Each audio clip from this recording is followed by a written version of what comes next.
Assalamualaikum warahmatullahi wabarakatuh. Saya Lovakar Surma dengan NIM 2411421112. Di sini saya akan menjelaskan tentang estetika Jepang. Yang pertama yaitu Zen Buddhisme di Jepang. Zen secara harfiah mempunyai makna meditasi, berasal dari kata Chan, diambil dari bahasa Sanskerta dhyana. Zen merupakan suatu ungkapan penghayatan Buddhisme yang berakar dari India, kemudian mengalami proses asimilasi di Cina yang terpadu dengan budaya Konfusian. Zen dalam hal ini telah terinkorporasi kekhasan tradisi Cina. Pada zaman Kamakura tahun 1185 sampai dengan dari tahun 1185 sampai dengan 1125 Masehi, Zen dibawa oleh para pendeta muda setelah pulang dari belajar di China, antara lain Mioyan, Eisai, Gigen, Dogen. Kemudian dalam perkembangannya telah terpadu dengan Shinto, sehingga Zen bagi Jepang tidak hanya memperkaya khasanah rohanian, melainkan membawa pengaruh besar terhadap kehidupan militer, karir seni, dan dalam kehidupan sosial budaya pada orang Jepang. Pada hakikat Zen mempunyai pengertian suatu pengalaman sejati yang tidak dapat dijelaskan melalui kata-kata atau dengan perkataan yang tepat. Karena menurut Suzuki Daisetsu, kata-kata yang dapat menciptakan suatu kepalsuan. Menurutnya, pengalaman selain berfungsi untuk mengisi kekosongan hidup, juga digunakan sebagai media utama untuk menemukan pencerahan. Sehingga Zen bukan petunjuk untuk mencapai suatu tujuan yang berupa teori atau serentetan kata-kata, tetapi suatu pengalaman yang digunakan sebagai medium menuju ke suatu tujuan. Dalam hal ini Suzuki Daisetsu mengatakan bahwa untuk melakukan satori, kalau dalam Buddhisme artinya pencerahan, seorang harus dapat menghayati, meresapi, dan bisa menerima kenyataan yang ada seperti yang dihadapi. Dalam ajaran ini ada beberapa tahap untuk melakukan meditasi. Tahap pertama, untuk mendapatkan kesadaran penuh dengan cara memutuskan hubungan fisik antara dirinya dan di luar dirinya, yakni mempersatukan antara hati dan budi.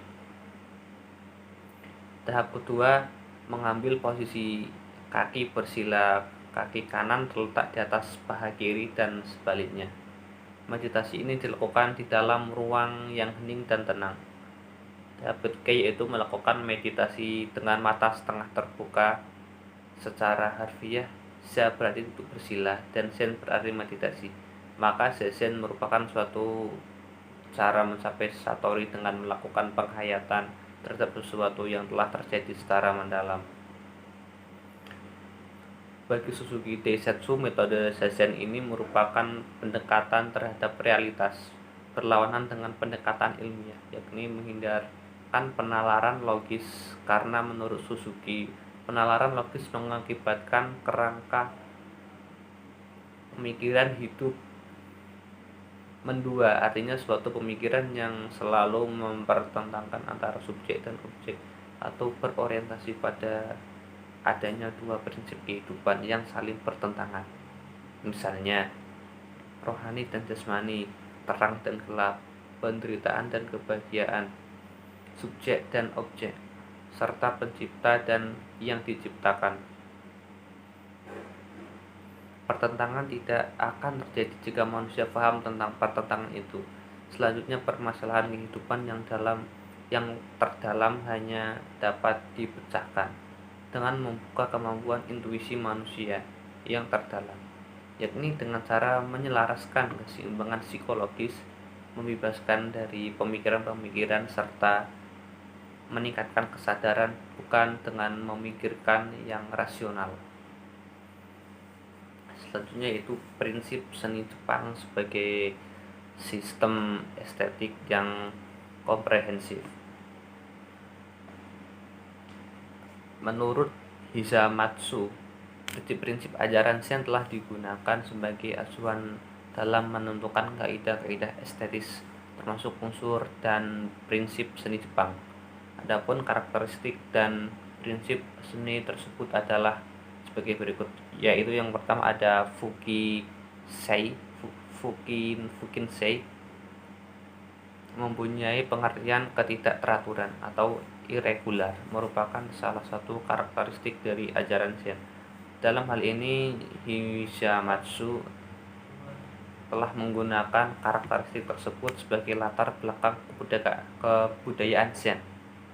Asimetri atau Fukinsei mempunyai makna membuang nafsu duniawi atau kehidupan, bukan saja berorientasi pada kesempurnaan tetapi juga pada ketidaksempurnaan. Karena suatu kesempurnaan yang sempurna adalah sesuatu yang tidak sempurna atau sebaliknya. Yang kedua yaitu ada Kanso, mempunyai pengertian sederhana yang menurut pandangan Zen ibarat warna langit yang bernuansa biru, dan Hisamatsu menjelaskan bahwa Kanso bukan berarti kesederhanaan yang bernuansa melarat, melainkan kesederhanaan dalam konteks berhemat.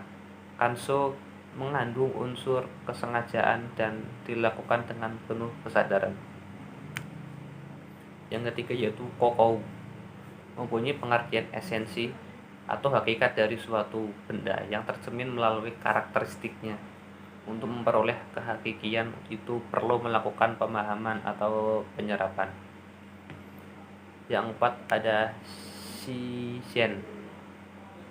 Yuken mempunyai pengertian interpretasi, kesan atau makna yang ditangkap oleh manusia terhadap keadaan alam yang ada di luar penalarannya.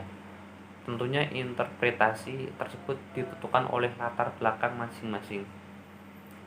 Misal, suasana gelap pada umumnya memberikan kesan seram, mencekam, dan menakutkan, kekejaman, atau bahkan ancaman. Tetapi bagi Zen Jepang mempunyai makna untuk menumbuhkan konsentrasi atau menciptakan suasana hening dan cerah. Yang keenam yaitu ada Datsusoku. Pada butir ini menekankan suatu kebebasan yang tidak terikat pada pola-pola, patokan, rumus, kebiasaan, dan seterusnya. Bagi Zen, aneka macam rumusan atau peraturan tersebut akan menjadikan penghalang aktivitas dan kreativitas, seperti yang dikatakan oleh Senro Rikyu.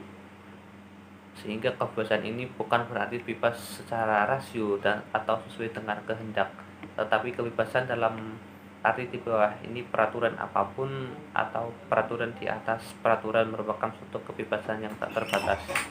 Sekian penjelasan estetika Jepang dari saya. Wassalamualaikum warahmatullahi wabarakatuh.